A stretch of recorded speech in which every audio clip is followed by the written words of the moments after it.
voice, unfortunately.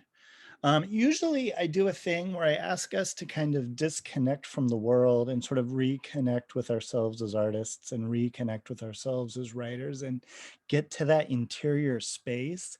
And I don't think I'm going to do that tonight because we're going to look at Kim Chinquee. Kim Chinquee is a lot of people love her stuff. A lot of people really don't like her stuff because it's dark.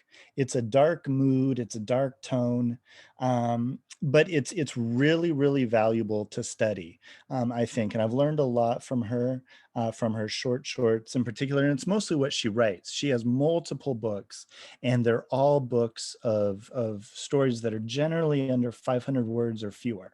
For her to even write 1,000 words, it's like she's giving us sort of her version of the novel. So I've selected three short shorts from Kim Chinquee, and they're of different word counts. So the first one we're going to look at is 67 words. The second one we're going to look at is going to be 91 words. And then the final one we're going to look at is 101 words. And it's going to feel like we've gotten to a novel when we get to her 101 word story. And we're really going to look at how much you can do with a very limited word count. And again, the famous Melissa Febos quote, the short story is the hardest to write because every word's got to mean something. The novel, it takes longer to write, but it's easy. You can make mistakes. You can stop and sit down. You can go on long digressions. The short is you've got to be on it and on point right away from the beginning to the end. And we do so much with mood. We do so much with a twist. We do so much with language as opposed necessarily to character or plot. So let's get started with books. Again, 67 words. I'm going to read it twice, and then I want to go through it looking at what's happening on a craft level and how we can use that in our own writing. Books by Kim Chinquee. I was at a stoplight. I wasn't in a hurry. I was noticing the smell of my shampoo and thought of how it lingered. My car was like an envelope always sending me. I was going to the library.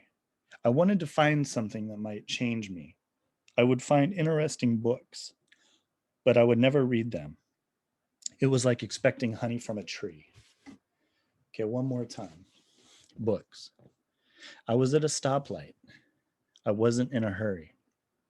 I was noticing the smell of my shampoo and thought of how it lingered. My car was like an envelope, always sending me. I was going to the library. I wanted to find something that might change me. I would find interesting books, but I would never read them. It was like expecting honey from a tree. Okay, just to start, one thing that Kim Chinquee does extremely well that I love to emulate, I love to copy, I love to steal, is that she will look at a piece or she'll write a piece and it will be both closed and open at the same time. Which is, how good short shorts are written. And what that means is when you get to the end, you're at the end, and yet you feel like it's open. You have really no idea how it ends, and it opens itself up to continued rereading. Instead of a character necessarily being changed or a character necessarily having an epiphany or a discovery or new self-awareness or is geographically changed or there's a relationship change or there's a social change or there's an athletic change or there's some kind of social group change or there's an employment change, the way we usually find in a short story. With a short story, really all that is happening is a mood has been portrayed on the page in some angle, in some light. So by the end of books, we're feeling like it's both closed and opened at the same time. Now, again, in a short story, if you look up here, and I actually want to add title to this, even though I have title here. And again, for those of you who are new to this, what we do is we put here sort of the 9 techniques of short story writing in general. And here we put the 5 main techniques of short story writing in general. The title, the first line and the last line carry a ton of weight in a short story. And they kind of, they serve as guideposts for the reader of how to read them. Books keys us in, it's a lens to read it through that word. The first line, the first sentence is I was at a stoplight. And then the final line / the final sentence, it was like expecting honey from a tree. None of this makes any sense in and of itself. They're images. They're not giving us character. They're not giving us character development per se. They're giving us a mood. They're giving us a mood. Character and point of view. First person point of view is very tricky. It's beautiful. It's gorgeous. It has a ton of options, but it's tricky because for a first person to be writing something, they need to have some kind of a level of self-awareness. Even if they're an unreliable narrator, there needs to be some kind of level of self-awareness. So we're going to compare this in a little bit here to a third person point of view here and a third person point of view here. When you're looking at a third person point of view, the author can know more about the character than the character does because the author is describing a third person character. They can know things that the character can't know, even if it's a close third person consciousness. With a first person consciousness, we are listening to the narrator tell us their story. And we're listening not just to what they're telling us, but we're listening to how they're telling it to us. What are they choosing and why are they choosing this? The first person, POV is not that intimate. It's really so whenever I see a first person point of view, I'm immediately suspicious right off the bat. Why are you telling me this story? And if any of you have ever been at a party you don't want to be at and you're listening to somebody talk at you instead of talking with you or talking to you, know exactly what I mean, is they will shape the narrative to make themselves look good, to make themselves look bad. It's a very dishonest point of view. So the way they're telling it is much more important even necessarily than what they're saying anytime we get to a first person point of view. I was at a stoplight. I wasn't in a hurry. This is what this character wants us to believe. I was noticing the smell of my shampoo and thought of how it lingered. My car was like an envelope always sending me. This is a character who's choosing the details and choosing the meaning of the details as well. If it were third person, so bear with me here. Let's just say she was at a stoplight. She wasn't in a hurry. She was noticing the smell of her shampoo and thought of how it lingered. Her car was like an envelope always sending her. We would know that there's a narrator interpreting and telling us this information about this character. And we might get frustrated with it. We might just want to say, just give us the story, give us what's happening. Don't be telling us, don't be interpreting it for us. With a first person point of view, they're constantly interpreting it for us. And so we're going to be listening to not necessarily what they're saying, but how they're saying it. I was at a stoplight. I wasn't in a hurry. I was noticing the smell of my shampoo and thought of how it lingered. My car was like an envelope always sending me. I was going to the library. I wanted to find something that might change me. I would find interesting books, but I would never read them. It was like expecting honey from a tree. This is a first person narrator who doesn't really expect us to get deep into their knowledge of books, who doesn't really expect us to get deep into their knowledge of, not being in a hurry. They're just trying to create a mood for us. I would find interesting books, but I would never read them. Um, the writing exercise that I want to do right now. Oh, one more thing before we start writing. Let's notice how it's broken. So here, there's going to be two. Even in short work, the visual presentation is going to help key the reader into how to read it. The visual presentation here breaks up 67 words into 2 paragraphs. Here, 91 words are broken up into 3 paragraphs. And here, 101 words are going to be given to us as a solid, dense, difficult paragraph. We're going to talk about why. But for here right now, what I'd love to do is let's just take 5 minutes just to warm up our pens. And let's just do 5 minutes of you in a car. Not you. It could be you if you're writing nonfiction, but it could also be a character. Be in the driver's seat in the car at a stoplight and just write down sensory details. What are you smelling? What are you seeing? What are you tasting, if anything? What are you touching? What are you feeling on your skin? Not like what are you feeling emotionally, maybe, but what are you feeling on your skin? The seatbelt across your lap? Is it a cup of coffee in your hand? Whatever it is. We're going to do 5 minutes here. And one thing to add is where you're going. Don't take us there yet. Don't take us there. Just tell us where you're going while giving all these details of being in the car. And we're just going to go for 5 minutes just to warm up.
Okay, let's stop there. That's just to get our pens kind of, or our laptops, or our quill pens, or our typewriters, whatever it is to get it kind of warmed up. Um, One thing to notice about this piece, when we say what's it about, what's the point, what's it about, there's kind of a volta, there's a turn here. And this is, again, why we did that little writing exercise. Here's someone who is stopped physically. She is stopped, or he is stopped, isn't moving. And that's the first paragraph. Then we get a volta, we get a turn, we get a break to a second paragraph of all the things that the narrator is doing and where they are going and what they think they're going to do. But crucially, notice they never actually do it in the context of the story. So often in a story, we think we need to start at point A and then get to point B and then get to point C. And we think in terms of chronological time, morning, noon, night. This happened, and then this happened, and then this happened. One of the genius aspects of the story is it all takes place here. It all takes place. I was at a stoplight. I was going to the library. Notice the incredible amount of passive voice here. I wasn't. I'm gonna call them all out. I was, okay. I was going to the library. I wanted to find something that might change me. I would find interesting books, but I would never read them. It was like expecting honey from a tree. These words here give us the sense that here's somebody who is stuck not just in a car, they're just kind of marking time in life and they're okay with it. They're not in a hurry. It's not a problem. Here's someone who is expecting honey from a tree and is never going to get it, can't quite get it, can't quite break through to the promised land, to the place where they're super happy, where they're super content and super fulfilled, and yet they're okay with it. I was noticing the smell of my shampoo and thought of how it lingered. My car was like an envelope always sending me. Here's someone who's always on the go and yet never arriving. One challenge that I would give us for this week as we're writing is to not necessarily push our characters into the future, but hold them steady in place and let them think about what they would do, what they want to do, what they expect to do, what they expect to never to do, or even go back in time to the disappointments or the successes or everything they've had. You know, the classic story obviously is Tilly Olsen's I Stand Here Ironing. She's just standing at an ironing board, the narrator, I mean. Nothing, quote unquote, happens in the story in terms of chronological movement. And yet we go on an incredible emotional journey. There's a rich area to mine, putting a character in a car and just letting them think. Be with them very intimately, be inside their minds, and let them take you on the emotional journey of what they're worried about, what they're stressed about, what they're excited about, what they're passionate about, where they think their destiny is. And yet, as we see here, Kim Chinquee undercuts it. The narrator is fully aware that she may never get these things, and the narrator's just decided to, you know, I keep saying she because the writer is a she, but that's not accurate. We don't know how the narrator identifies. They're aware that they may never get exactly what they want, and they've found a level of peace with it. It's a small victory, and that's all that that character needs for this story. So it's both closed and open at the same time. By the time we're done with the story, we see that the narrator is sort of stuck and yet at the same time has embraced it. This is a much lighter story than she usually writes. I'm gonna come back to this because of its first person mood or first person point of view, but I want to look at the next two because they're in the third person point of view. Okay, this is called The One, also by Kim Chinquee. If you're able to get her book Veer, Veer, Veer, there's a lot of they're all shorts. They're all kind of like this, where it's like you get the feeling of contents under pressure. Nothing is actually never necessarily resolved. You just get the humming feel of a character who is alive and who is living. In a way that is not necessarily resolved but is alive, like it's a chipmunk purring or a motor purring. I don't know why I came up with both those. This one is called The One. I'm going to read it twice. He said to boil an egg. He was at the gym and she had finished running. First she boiled water, but when she dropped the egg in, the shell cracked and the white stuff started bubbling. So she started over with a new egg, this time warming both together. After a couple of minutes, she checked the egg, cutting it, but it wasn't done yet. So she tried another, leaving it while she took a shower. Naked, she threw away the eggs she'd spoiled and peeled the shell off this hopeful one. One more time. He said to boil an egg. He was at the gym and she had finished running. First, she boiled water, but when she dropped the egg in, the shell cracked and the white stuff started bubbling. So she started over with a new egg, this time warming both together. After a couple minutes, she checked the egg, cutting it, but it wasn't done yet. So she tried another, leaving it while she took a shower. Naked, she threw away the egg she'd spoiled and peeled the shell off this hopeful one. 91 words. Now, obviously, the story is about, right? It's not really about the egg. It's about the guy and the relationship between the two of them. It's third person point of view. So instead of I, as up here, we get he and we get she. The narrator is a third person narrator, not an omniscient narrator because we're only in the consciousness of, so it's of her. So it's a closed third person narrator. And we're not that close to her consciousness because we don't actually know necessarily what she's thinking until the end here, and peeled the shell off this hopeful one. We're inside her point of view here. But other than that, we're slightly outside her mind. And why is this important? Because there are so many millions of places that you can go as a writer based on what you're trying to do artistically. You can put yourself immediately inside the character's consciousness, and you can even do that in third person point of view. He was at a stoplight. He wasn't in a hurry. He was noticing the smell of his shampoo and thought of how it lingered. His car was like an envelope always sending him. You can do that in a third person point of view just as well as you can first person. We're just as intimate with the consciousness of this character here as we were when it was a first person point of view. The only difference is now there's no self-awareness on the part of the narrator. We don't have a self-aware narrator telling a story.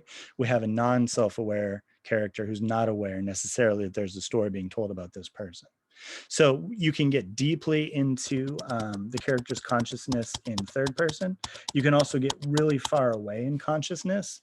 Thinking of sort of the famous, even the sort of the battle scenes of War and Peace, where you're looking at this massive landscape of hundreds of thousands of characters as if from a hot air balloon or a drone, to use a more contemporary reference.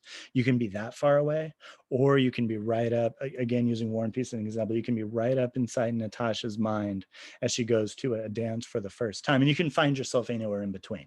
Here we find ourselves slightly outside her mind. If we wanted to be much more intimate here, he said to boil an egg. He was at the gym and she had finished running. She came inside, her calves burning, or something like that. Now we're inside her consciousness deeply because we can feel her calves burning the way that she would feel it, or her shins sharp from shin splints. It's whatever you want. Whenever you bring us into their consciousness so we can feel not only the sensory details that they're feeling, but also their abstract thoughts. It was like expecting honey from a tree, and she had finished running. She came inside thinking about her mother, whatever it is. It doesn't necessarily have to be something sensory that puts us inside their consciousness. It can also be when they're, doing their abstract thinking. Again, there are 4 ways to reveal character. One is action. I'm just going to put them up here really quick. One is description. One is dialogue. And then one is their interior thought. So that's either the sensory details or abstract thought. So there are 4 ways to reveal character: action, description, dialogue, and interior thought. These are all from the outside. What is the person doing, or what are they, how are they dressed, how, all this sort of thing. Dialogue, what do they say? Interior thought puts us right into their consciousness, and it's a really strong tool that you might want to use. Here, we're getting all description. Not even description, I should say. It's mostly action. She had finished running, so action showing us something about herself. She's a runner. And also, he'd said to boil an egg, so that's what she decides to have for dinner. That's interesting. That's an interesting thing about their relationship. Also, he's at the gym and she had finished running. They're not doing this together. They're both exercising, but they're not doing it together. Or they were at the gym together and she left early and he said to boil an egg. We don't know. We don't know. And that's kind of what leads us into this concept of it's both open and closed at the same time. And it's why a lot of people hate Kim Chinquee as a writer. And I'm talking literary hate, like people don't hate her as a person, but they hate her work because of how sometimes difficult it is to find something to hang on to. We're getting a mood. We're getting the sense that this relationship is slightly cracked. This relationship is not quite perfect. I mean, if we were a high school English class, we would be dissecting the heck out of this, right? Well, the egg is the relationship and the crack and et cetera, et cetera. And that's all correct. That's all right. But we're interested in looking at how to do it ourselves, not writing a theme paper or a term paper. So let's look at how to do this ourselves. This writing exercise is going to be broken into 3 parts. Let's write 2 sentences. Then we'll write I want to change it here. Let's do 3 sentences. That's fewer than is here, but that's how I think we should do it. 2 sentences, 3 sentences, and 1 sentence. So we're going to do a writing exercise. We'll do 2 sentences in 1 paragraph. Then we'll change to another paragraph and write 3 sentences. Then we'll do 1 sentence here. So we're going to do 2 sentences. Whoa, it's in caps and that looks intense, but I'm not going to change it. 1 sentence. It's like I'm shouting, except it's only 12-point font, so that's okay. Let's have a character in a kitchen cooking something, okay? But it's not about the food, it's about a relationship. So this is kind of a time-worn thing. But what we're going to be practicing is paragraphing. Your first 2 sentences is your setup. Set up how many characters and just a little bit about them, a tiny bit of background. Okay, in 2 sentences. Then in 3 sentences, description of the cooking, but it's really about the relationship, right? And it's easy. I mean, this is writing 101. It's about the egg, but it's really about, that it's really about the 2 of them. But we're going to do it because from these simple little techniques, these simple little 1 + 1 = 7, which is what we do as writers, something majestic might come. You might find a sentence where you're like, yes, this. And then 1 sentence, be vague about the relationship. Is it going to end? Is it going to continue? Use a sensory detail of some kind. The reason that we love sensory details with the short in particular is that the PhD students who are going to study our work 100 years from now, they're going to argue in essay after essay about what we actually mean. So we want to hold back and just give them the sensory details. Okay, so 3 sentences set up, or 2 sentences set up how many characters and a tiny bit of background, 3 sentences description of the cooking, and then 1 sentence some sensory image. Okay, we're going to go for 10 minutes and I'll bring us back together in 10 minutes from now.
Okay, let's take one more minute here.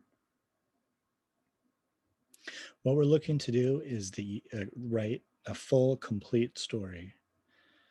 2 sentences, 3 sentences, and 1 sentence. 1 paragraph, 1 paragraph, 1 paragraph. So we're writing a full, complete 3-paragraph story. And it doesn't have to be a story yet. We're going to find the story. This is just a draft.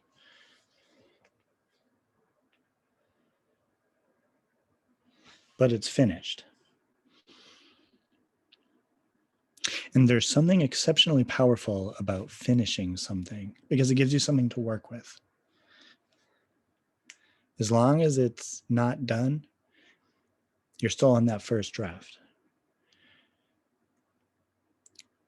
A good rule of thumb for any work of art is to put it through 40 drafts as a rule of thumb. I've put some through 161, and then they feel like you've struck a tuning fork at just the right pitch and it vibrates, it resonates.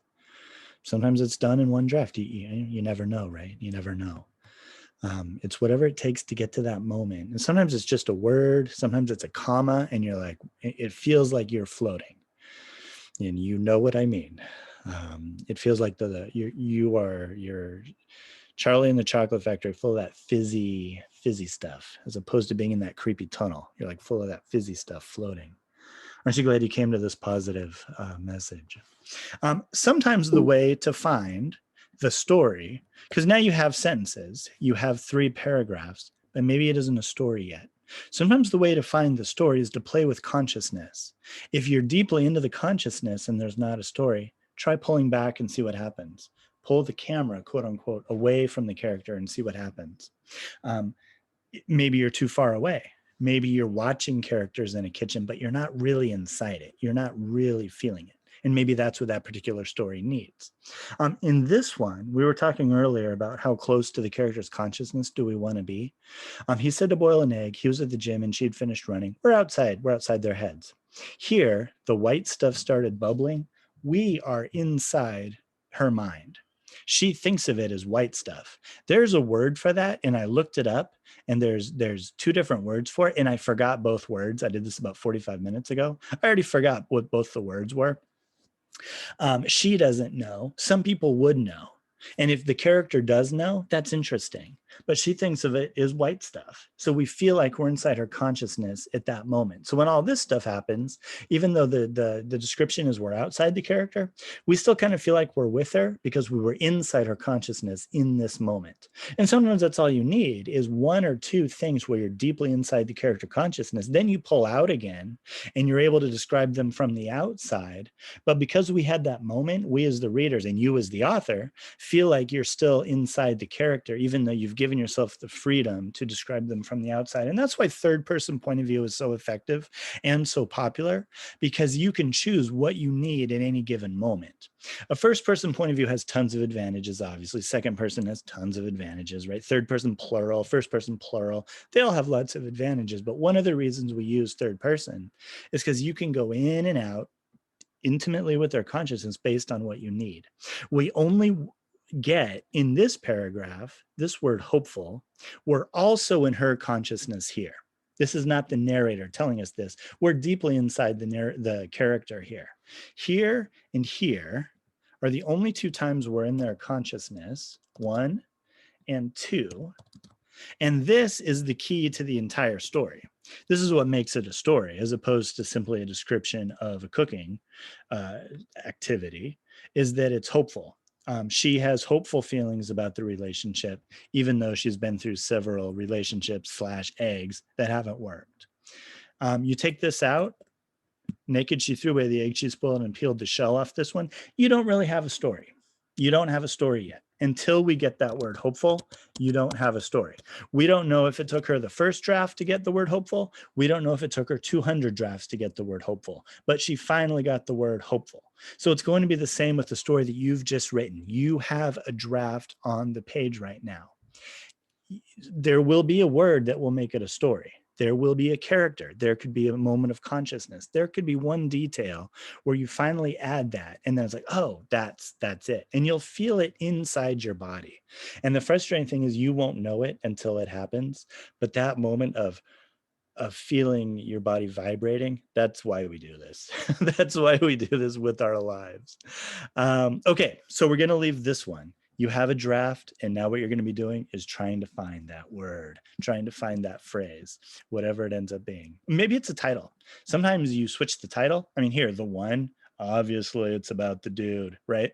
If this were some other title, we would, maybe her first title was In the Kitchen, right? Or whatever it is. And it just wasn't working. It wasn't working. And so she's like, why isn't this story working? And she's tried to change a bunch of stuff here and it wasn't. And finally she changed the title. And so, there it is. It all comes together. Okay. All right. Final story we're going to look at tonight is called The Girl. I'm going to read it twice. It's super dark. So this is kind of a content warning. It's very dark and it involves sort of hints of molestation. And so if you want to tune out, and we'll pick you back up in 15 minutes, totally feel free to do that. The rest of you follow me. Okay. It's called The Girl.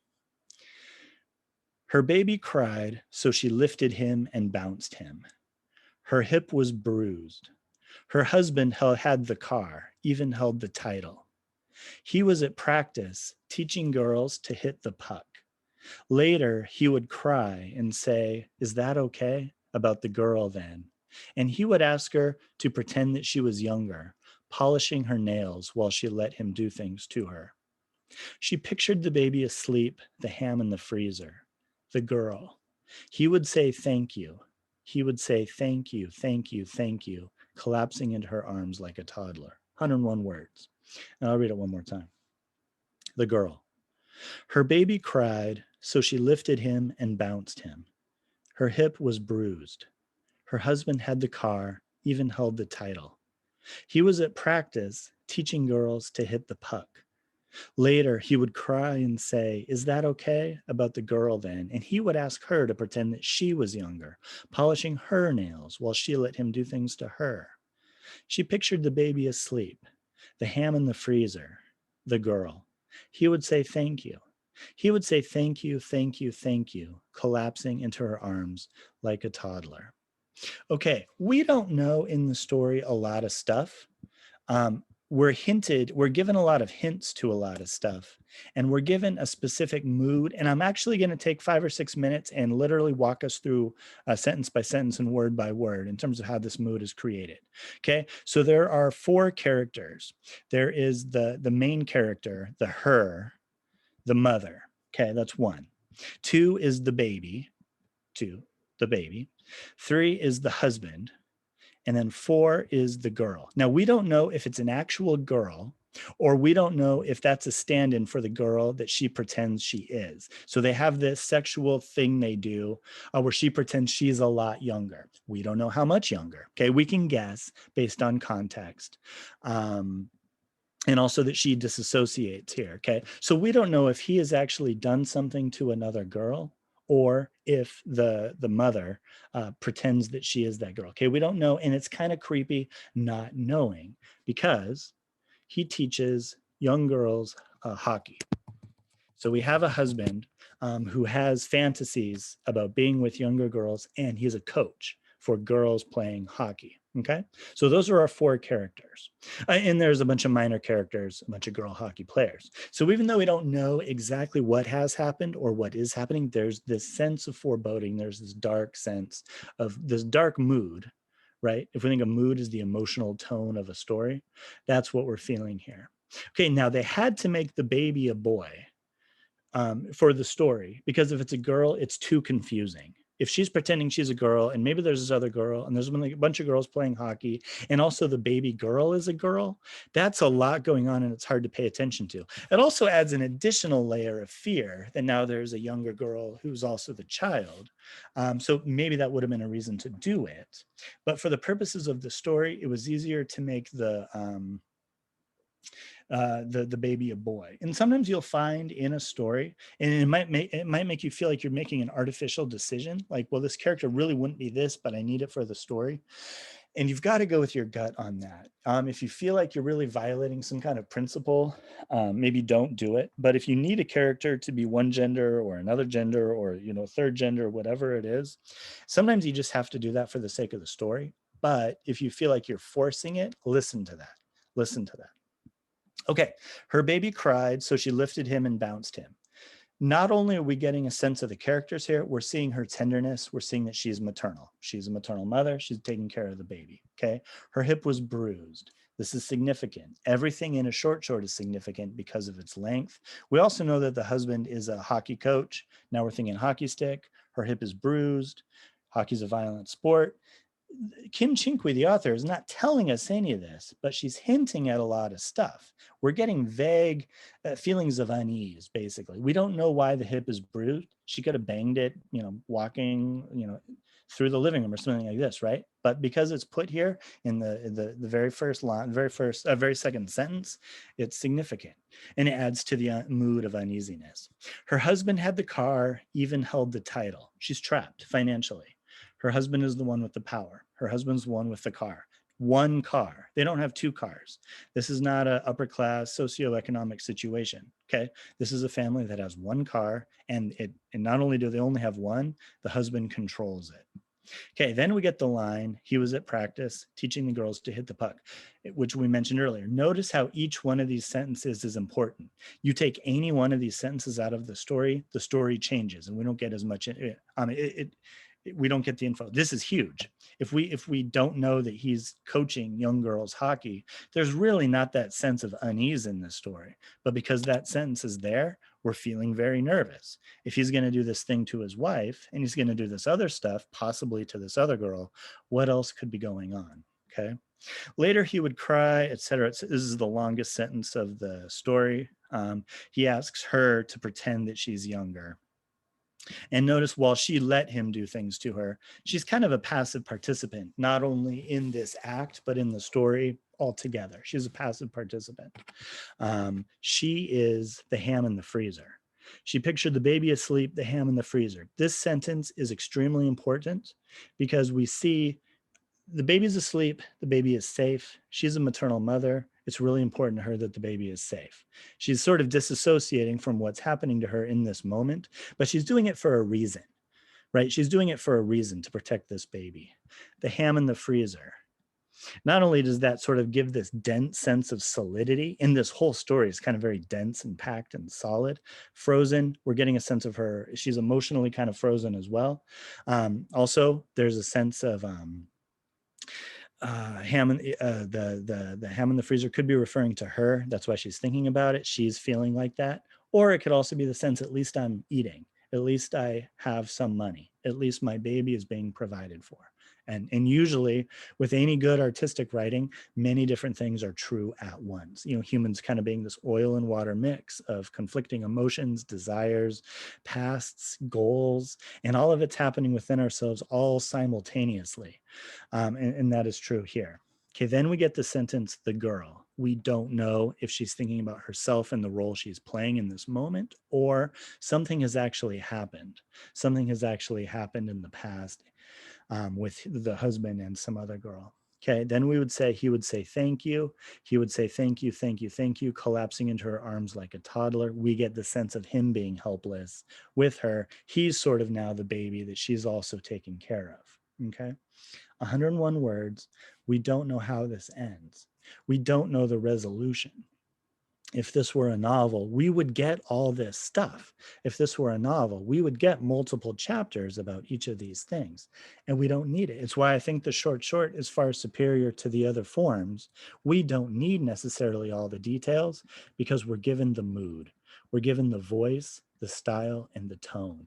We get the sense of unease. We get the sense of a woman who is completely trapped and is trying to do the best she can, and yet is also kind of complicit. Again, it's not one thing or the other. We don't have a hero here and a villain. Well, we have a villain, but maybe we have more than one, in other words. And it's these are abstract words that, like, again, the John Updike quote, it's the writer's job to put real people on the page. It's the reader's job to judge them. What we're trying to do as writers is put situations and characters on the page, and then the readers will decide yes, no, A, B, et cetera, all that sort of stuff. Speaking of visual presentation, now we noticed with the other two stories, they were broken up into paragraphs, which gives it a little room to breathe. Here we have 2 paragraphs. Here we have 3 paragraphs. Here it's one dense paragraph, which goes along with the ham in the freezer, which goes along with the dense, sort of dark compression of her life. When you're looking at where to break paragraphs, be thinking about that. What effect do you want the story to have? Do you want to have one paragraph and then there's a turn, there's a volta? So this paragraph visually, we're in her car, or we're in the narrator's car, in the narrator's mind. Then there's the volta, there's the turn. It's the narrator thinking about the was and the would and the coulda and the shoulda and all that stuff. And it's visually set off in 2 paragraphs. Here we have a paragraph that sets up the characters. We have a paragraph that sets up the past, and we have we have a paragraph that sets up the characters. We have a paragraph that gives us the past, and then we have a paragraph that gives us the hopeful future. So it's visual in addition to the ideas being shared. And here we have a single block paragraph because we're meant to feel contents under pressure. We're meant to feel this sort of dense sense of solidity. We're meant to feel the ham in the freezer visually. If we broke it up a little bit, like this, because we want it to look literary or whatever, it works and it's fine, but it gives it more air, gives it a little more light. And for a story like this, maybe she doesn't want air and she doesn't want light. She wants the denseness, she wants the solidity, she wants the weight, she wants the heaviness. Okay. All right, let's do 4 minutes of writing. And let's do a block text. And someone is disassociating themselves from the situation they're in. Use third person if you can. If you have to use first person, do that. But put a character in a situation and they don't want to be there. And so go with them to what they're thinking about instead. Okay. Set up the room. Where are they? But then go into their consciousness. And let's actually go for about 6 minutes here. You're inside the mind of a character who is disassociating, who is pretending they're somewhere else other than where they are.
Oh, and I should say the other part about this exercise is keep it one paragraph. Make it dense if you can.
Okay, let's stop there for now. Um, what we have now are three drafts. We have one finished story here, broken into three paragraphs. We have a draft of someone in a car, and the thoughts that they're thinking. And then we have what we've just done. And this is all really, really raw stuff. This is all hot off the press. What I would do, what I would recommend is picking one or two, and just start plucking at them. Just start plucking at the strings, playing with the words, playing with consciousness, playing with action, playing with description, playing with dialogue, playing with details, playing with the style, playing with the point of view, all this stuff up here. I would just start playing with a lot of these things. Titling, see if a title and just keep picking at it until all of a sudden it feels like it has become something. And you won't necessarily know what that thing's going to be. Sometimes it's a character choice. Sometimes it's a simple word, like we saw here with hopeful. That's what turns it from a description of eggs in some failed relationships. So it turns it into a story, right? Here it's the passive voice. Here, what makes this a story is the difference between being stopped and what the narrator is or wants or is going to. Sometimes it's simply using verbs, and that turns it into a story. And every story is different. So what the story will look like hasn't been seen before. All these techniques are just designed to be able to get you somewhere that no one has ever been. So I would pick one, probably tops. I would pick one and just start picking at it and start playing with it. And the other thing to play with too is the visual presentation. It might be fun to break it up into multiple paragraphs and then put it back into a block. See what that does, see what that opens up, see how that inspires you, et cetera, et cetera. Thank you so much for being here. If you'd like the recording, please just let me know and I will send it to you. And we're going to be looking at Jamaica Kincaid's Girl, which is, as opposed to these short staccato sentences, that's one long it's multiple long sentences. And we'll be doing that next Tuesday. Thank you so much for being here, and have a wonderful rest of your day, and we'll see you next week.